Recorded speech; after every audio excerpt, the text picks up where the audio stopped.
This week's Torah portion is the beginning of Genesis, Parshat Beraishit, and we start all over again. We finished Deuteronomy, now we're starting immediately right away into Genesis. So the message is we never end, we're never finished, we're still in process. In 6 days God created the world, and the seventh day God rested. In the 6 days of creation, the final, penultimate creation is man. Man is created on the end of the sixth day. And what's really fascinating is that there are two narratives as to the way in which man is created. In chapter 1, we read that God created man in his image, that God created man and woman together. He created them, almost like Adam and Eve, Adam and Chava, like man and woman were created back to back. God created them on the sixth day. And then in chapter 2, we read that God creates man from the earth. And he fashioned man from the earth. He fashioned a being, and he blew into this being a breath of life. He blew from the innermost essence of God, whatever that means, a life into this inanimate, organic matter of earth. He blew his essence into man, and that's who we are. We are a composite of body, organic body that goes back into the earth, and a soul that is blown into us, constantly being blown into us like a balloon. If we stop blowing air into the balloon deflates. So too, if the neshama is stopped being blown into us from God's source, whatever that means, we cease to be animated, we cease to live. So death is the separation of the body and soul. And this creation, Adam, from the earth, from the Adamah, is given this heavenly, holy soul, and is put into the garden that God makes. God makes a garden. We read about it in this week's Torah portion, that God plants a garden, the Garden of Eden. And he places man in this garden, and he said it's not good for man to be alone. Man is not meant to be alone. We're not isolated beings. We are not just about us. We have to have a helpmate. And God says it's not good for man to be alone, and he puts man into a sleep. And from the side of Adam comes the Isha, the woman, which later Adam names as Chava, Eve. He names her. All the creatures of the world are named by this creature Adam. He even names himself. He names himself Adam, from the ground. Even though he has a holy soul, he recognizes that on the one pocket he is just dust and ashes, but on the other hand he's spiritually rich, majestic, and holy. And yet he names himself from the earth from which he came, this loneliness. We have to recognize that as much as we are great, and as much as we have great potential, and we are a source of light in the world, we are also from the earth. So remember that, and that's how he named himself Adam.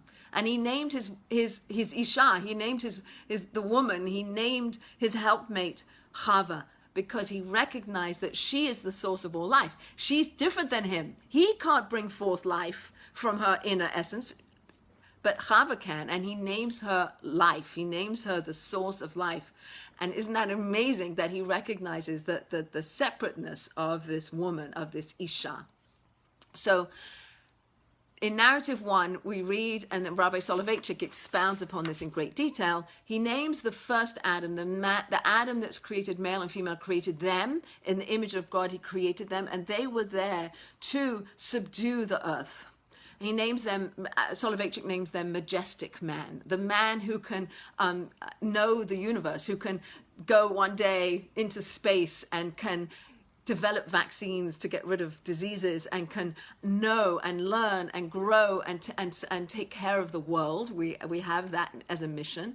And we also read about the second creation of man, which is this man that comes from the earth, imbued with a heavenly soul, and the Isha, the Chava, the woman, comes from his side. That is a covenantal man. That is a man that's not good to be alone. We're both of these people. Each one of us is majestic and covenantal. And it's not good for us to be alone. God tells us in the Torah, it's not good for you to be alone. And I would like to posit that it's existentially we are alone. We can be in a crowded room and we can be alone. We can feel loneliness. And I think the address for not feeling alone is God. That God has an intimate knowledge of each one of us. And if we can open ourselves up to that, it's very hard to do, that we will never feel alone, because that's where we are known. We are known in our relationship to the Creator, to our Creator, to the sustainer of the universe, to God. And that's where we will never feel alone. We may feel alone in our relationships with other people, but we'll never feel alone in our relationship to God. So we are a covenantal man, a person who has relationships, and we're also majestic man, the one who can subdue the earth and can take care of the earth. And we're given these mandates. We're given a mandate to fill the earth, subdue the earth, and to preserve the earth, and to work the land and to preserve it. So we're given both of these mandates. When God created the world, he had to withdraw, because we learned that there's nothing other than God. Ein ad milvado. There's nothing in the whole universe. There's nothing other than God. And in order to create the universe, God had to, so to speak, withdraw, to create, so to speak, a space for creation to exist. We also learn that God empathizes with his creation. He created Adam, created man from the earth, or he created man when woman separated them, whichever narrative you want. God creates the universe. Why? And our commentators teach us that God created the world to give, to bestow goodness upon the creation. God also planted the garden that he put man in, planted the garden. He worked, so to speak, to create. God created the Shabbat, a day of rest. God clothes at the end when Adam and Eve eat from the tree of knowledge and good and evil, and they recognize that they're naked, they feel embarrassed. God clothes them. God clothes the naked. So God chose to create the world. God gives goodness to the world. God planted the garden. God created mankind. God empathized with the loneliness of his creation. God made space for us to exist. God clothed Adam and Chava. And all of these things, when we go back into this week's Torah portion, and it says that we are created in the image of God. And there's many, many interpretations of what it means that we're created in the image of God.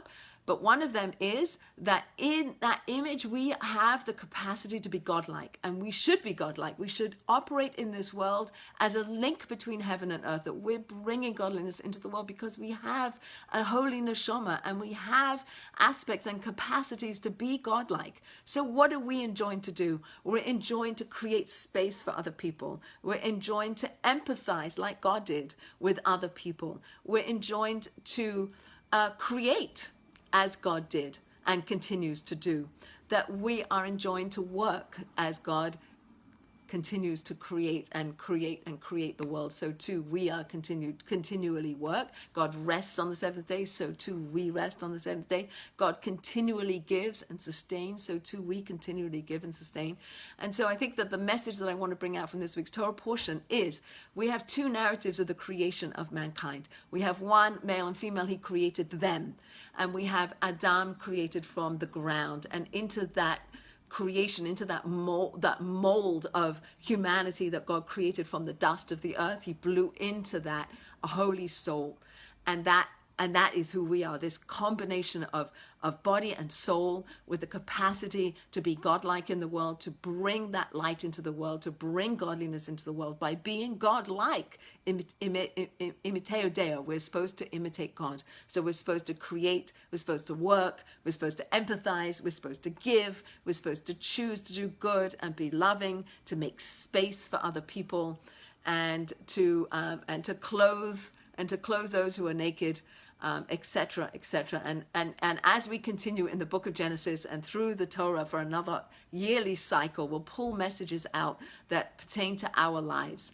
And it's a guidebook, it's a storybook, it's a story. We're going to read the stories of the beginning of the Jewish people, how the world was created, that God created the world, that God sustains the world, that we're part of this narrative, that we are here with a job to do. We're not just here for no reason. There's a reason for us to be here. And I look forward to continuing this series through the next year as we continue to learn and grow and pull messages out from each week's Torah portion.